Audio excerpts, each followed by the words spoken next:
Dave Berry, Rivals.com, here with National Recruiting Director Adam Gorney. The final rankings for the 2022 class have been released. And I wanted to talk, Adam, about the battle for the number one spot at offensive tackle. We've got three tremendous tackles in Elijah Pritchett, Zach Rice, and Josh Connerly. Elijah Pritchett being the number one offensive tackle in the country. What was that discussion like when you debated in that position between the three?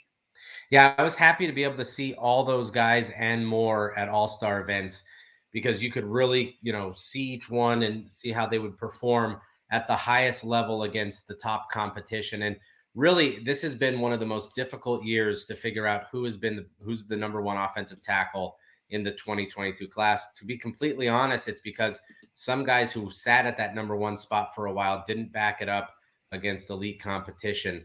We settled on Pritchett. Not that and by any means we don't like him. We thought he was very good in San Antonio. He was a guy who had a lot of offensive tackles on his team, so he decided to move to offensive guard. But you could see the footwork, you could see the hands, the power, the size.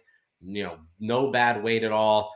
And so I think projecting him to Alabama, what they're going to be able to do with him is very impressive. Zach Rice was solid all week in Orlando.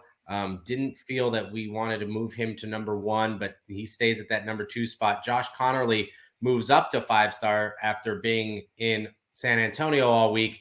Incredibly athletic and also powerful. So he's that rare mix and probably the guy with the highest ceiling among this group of guys who can go somewhere, be a really athletic offensive tackle, and be very impressive. But Kelvin Banks was our number one guy. I thought he struggled in Orlando, so we moved him down. Julian Armella had been number one at one point.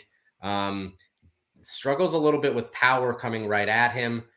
So we moved him down. Kiante Goodwin was a guy that we really wanted to watch and see. He played a lot of left tackle in San Antonio, but is massive, just a massive, massive kid, but struggles with athleticism off the edge a little bit.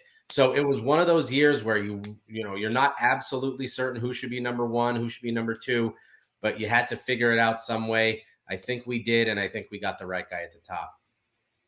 All right. Well, it'll be interesting to see their college careers play out. Adam, thanks for your time. I'll remind everyone to stay on Rivals.com throughout the week for more information on this final update for the 2022 class.